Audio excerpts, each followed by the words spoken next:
Last of Us Part 2 has been out for a couple months now, and there has been so much controversy surrounding this based on the different characters, events, and different situations that occur throughout this entire game. So before we start, I'm going to put out a spoiler alert. If you have not read the graphic novel, played Last of Us 1 and 2, and the DLC Left Behind, go ahead and click out this video, play those games, it'll be worth it. The graphic novel, not so much. But, just so you're warned, there are spoilers in this.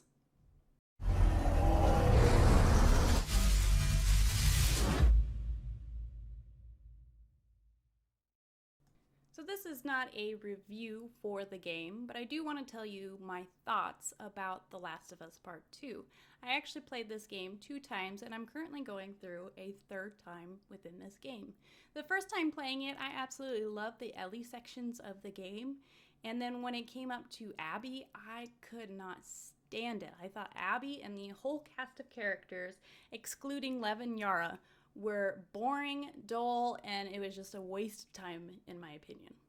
The second time I played the game, I sang a totally different tune because I had extra context to the story, and so I enjoyed the entire game, and it actually has gone into my top 10 lists of all time games.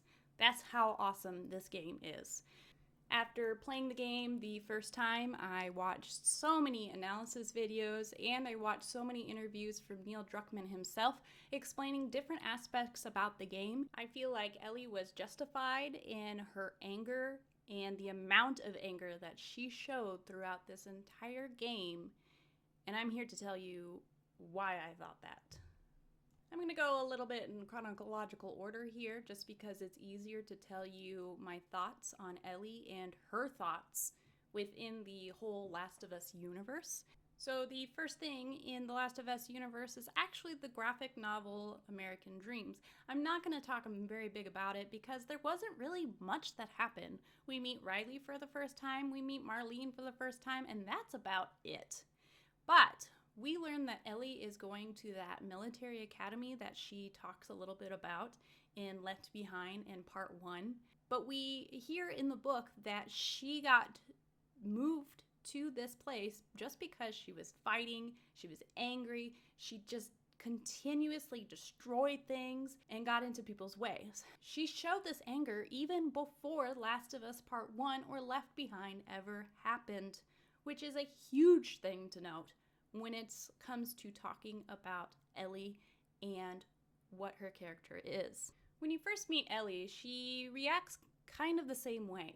She's kind of a standoffish kind of person, keeps to herself, really doesn't want to talk or respond to anybody, but when she starts to get to know a character or a friend, she starts to open up and become that fun, bubbly Ellie that we really know.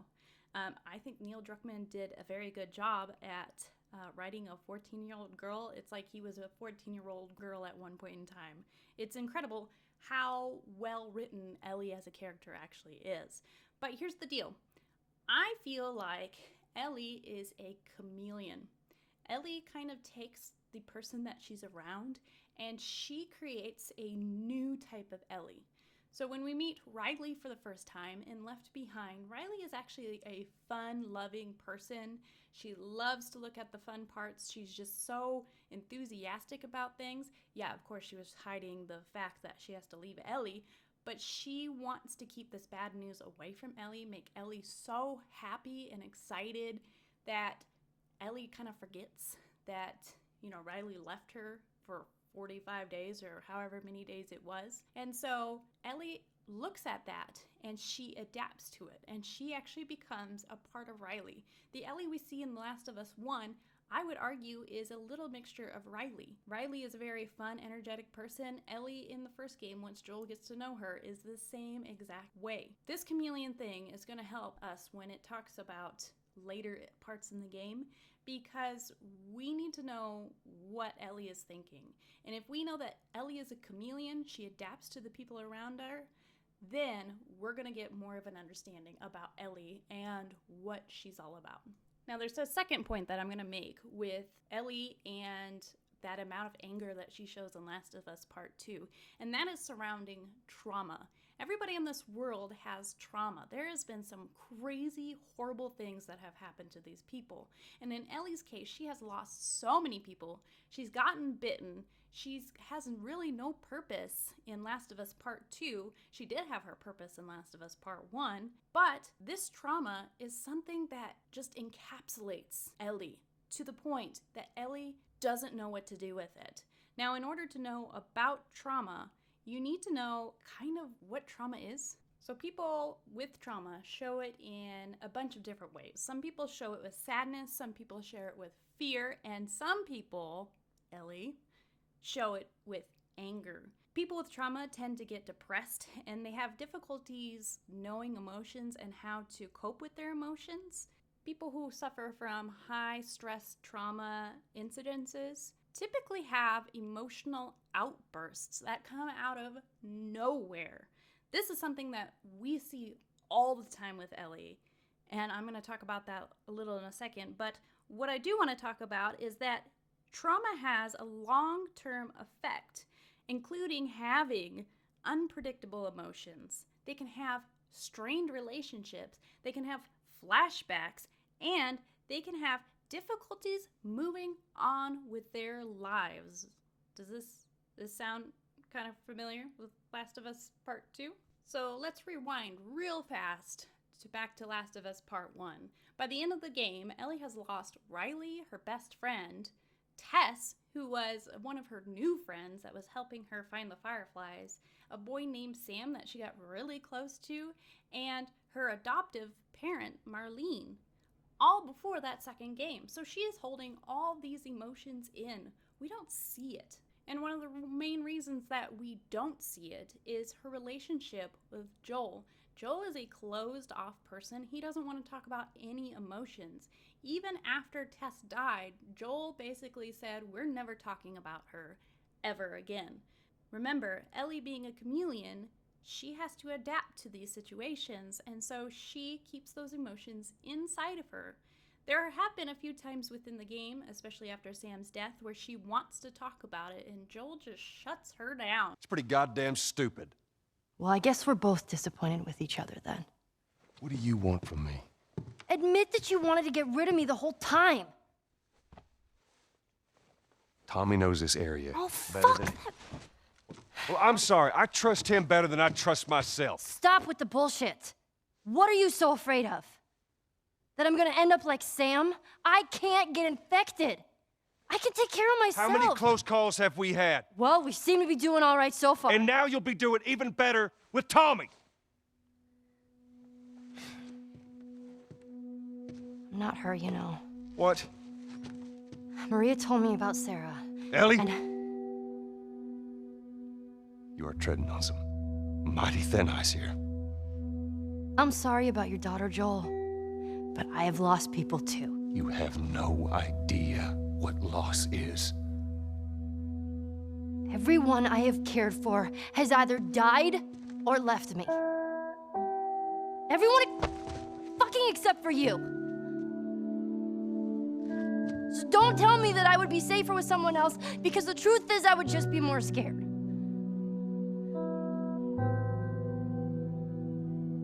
You're right. You're not my daughter.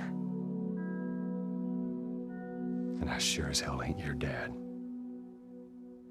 And we are going our separate ways. Down. So thinking about different emotions, if you keep all of your emotions bottled inside of you, then something is going to make it blow. For Ellie, her emotion that she always goes to is anger. We don't really see happiness all that much. Yeah, she has a happy side, but she's not actually showing her happy side. We don't see sadness, we just see anger, and there's different outbursts, just like we talked about with trauma with her. So the first true moment that we see Ellie's anger come out is when she gets bitten on the Last of Us Left Behind DLC by the runner. We see that she is hitting pots and telling herself to calm down, and you could see that hitting those pots really did have her calm down.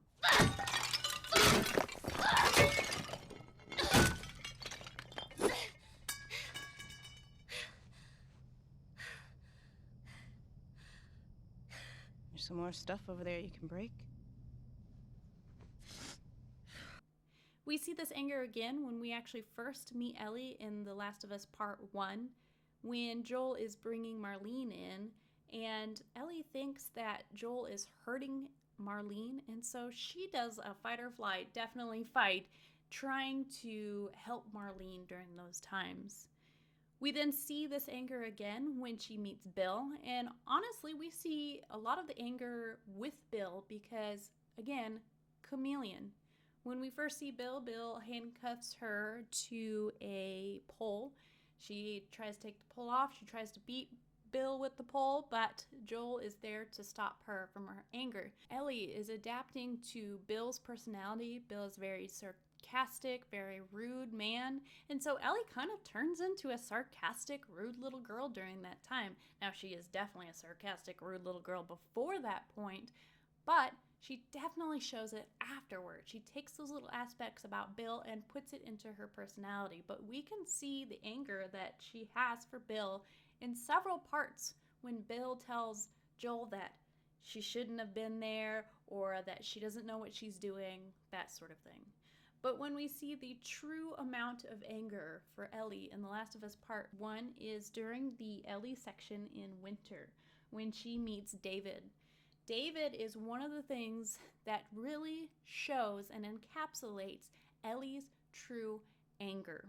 Now, at the beginning, David is a very nice man. He's trying to do what's best, that sort of thing. But once Ellie realizes that, hey, this man is really not a good guy at all and I should be scared for my safety, she turns to a very angry little girl. She just rips through his entire army. And of course, the giant boss battle at the end with David, we see that Ellie has that machete and stabs him so many times to count. You can just see that pure rage in her when she is stabbing him.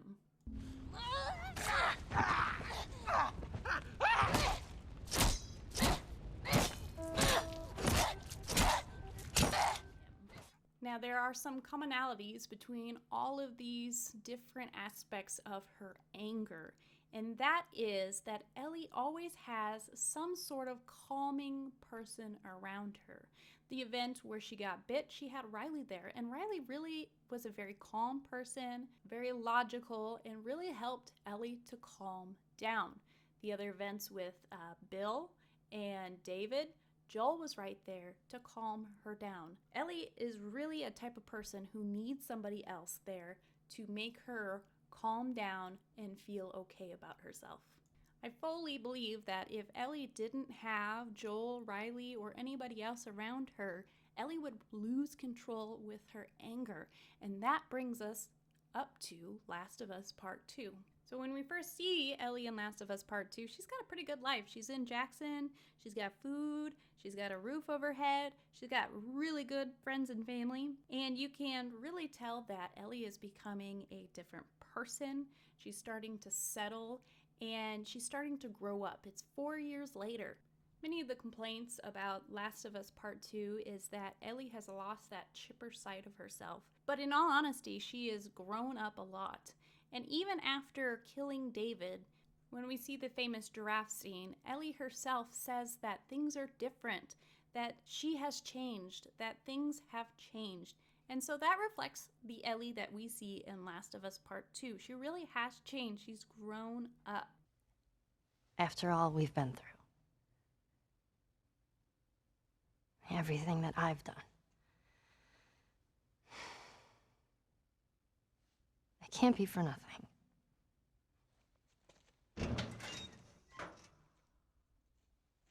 Don't forget the word trauma, though, throughout this whole segment, because people with trauma typically grow up faster. Ellie has seen so much death throughout her journeys, throughout her life, that she has grown up to be this Ellie that we see in The Last of Us Part 2. When talking about the game, and Ellie specifically, Neil Druckmann and Hallie Gross have stated that Ellie has difficulty sharing her emotions. This could be due to Joel shutting them down all throughout the first game. Ellie's really good at building really big walls to keep her emotions and people out. There have been a few exceptions that have gone over Ellie's walls that she has crafted to keep people out. Fast forward to the most controversial scene where Joel is murdered right in front of Ellie.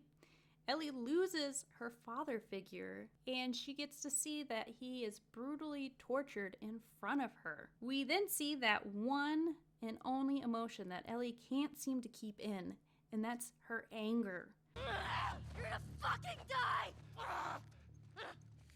What's going on? While The Last of Us Part 2 does focus a lot on revenge, it also touches on the stages of grief as well as obsession. Ellie is obsessed with the idea of revenge. Revenge in itself can consume someone's life, and without proper support can drive someone into madness, which is kind of what we see in the progression of this game. This obsession is due to the trauma. She dwells on the events that would make her feel better, and she feels like revenge is what can make her feel better. However, something, or rather someone, keeps Ellie from falling into the madness so quickly. Dina. Remember earlier when I said that Ellie always had someone around her to keep her calm after her anger outbursts? Well, Dina was that calming presence for Ellie. Ellie even shares this many times in her journal. The journal is the single best addition to The Last of Us Part 2 because you can really see a side of Ellie that Ellie refused to show. This is something that Ellie Gross even shared in an interview with Game Informer as a last-minute addition, which I feel is crucial to really understanding the inner working of Ellie. This, too, is a calming spot for Ellie as she can express herself in writings and music lyrics. When we get to Seattle, we do see the outburst of Ellie mainly when she's captured by the WLF, but she as quickly becomes calm once again when Dina appears to help her. Dina tries to talk to Ellie to get her to understand her anger, but Ellie acts aloof or dismisses her thoughts, much like what Joel did for Ellie in Last of Us Part 1. What? Could be that you just weren't who they were looking for. So they let you go. Yeah, well, they did beat the shit out of us. The one guy, Jordan, kicked my face in. Yeah, but why do you think that they didn't finish the... It doesn't matter. They fucked up. They did. As we progress the game, we find that Dina is pregnant. Her morning sickness keeps her from traveling with Ellie any longer. And for the first real time since the death of Joel, Ellie is left alone with her strong emotions. The emotions begin to fester inside of Ellie, and Ellie feels like it's the only way to get rid of them is by taking her revenge on the person who caused them. Only this time, she has to do it alone. As the story continues, Ellie experiences more and more roadblocks. She feels like she is getting farther and farther from the person that she believes will end her suffering. Her frustrations and angers get more intense. We can see this in the brutality that Ellie takes out foes at first. She takes them out rather quickly, but eventually brutalizes her enemies. Her frustrations are absolute peak when she finally catches up to Nora, a character who was responsible in helping the death of Joel and held Ellie down while she watched this tragic event. At first, Ellie shows some frustration toward Nora, but for the most part, keeps a level head, but can't contain herself when Nora comments on Joel's scream. You still hear his screams? What? I hear them every night.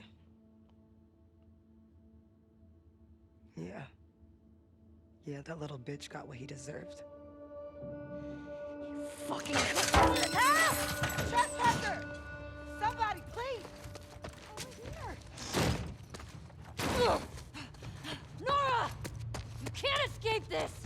We eventually come upon the point when even Ellie acknowledges that she went too far and brutally interrogated Nora until she received the location of Joel's killer. Once Ellie returns to the safe house, she seeks comfort in Dina yet again. And yet Ellie's obsession persists and her drive to seek revenge continues until Ellie crosses an even bigger boundary, murdering someone who's pregnant. This made Ellie realize that her quest for revenge needs to stop so that she can take care of the one person who was always there for her, Dina. Of course, that does not work out quite as planned, as Abby comes for revenge, and then we get our happy ending. Ah, so nice. Throughout the whole story, Ellie was suffering from trauma, which in turn turned to depression. But I would argue Ellie had depression way back in Last of Us Part 1, probably even Last of Us Left Behind. You see, people who suffer from depression typically hide it pretty well. Many people who have depression have a happy-go-lucky attitude because they don't want to feel their emotions. Ellie would even bring out pun books to lighten the mood, but if we look closer, the pun books were there in order to fill up empty space and keep those feelings away. Older Ellie learned to hide those feelings even more and keep her distance from other people. But the type of depression we see in the farmhouse, Ellie has something different. She can't get the thoughts of Joel's disfigured face out of her head. They are so persistent that she stops eating and sleeping and becomes a husk of a person. The decision to leave to find Abby once again is Ellie's way of numbing her emotions. Her drive to kill the person who wronged her. Go back to bed. We'll talk about it in the morning, okay? I have to finish it.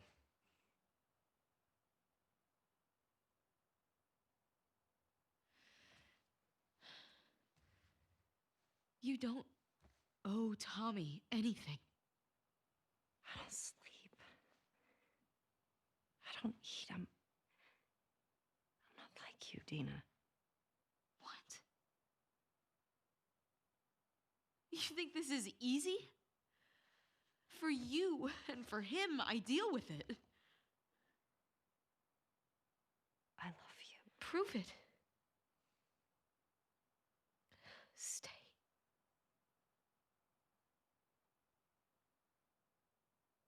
I can't. Dina was comforting and so loving that Ellie felt a new emotion, guilt.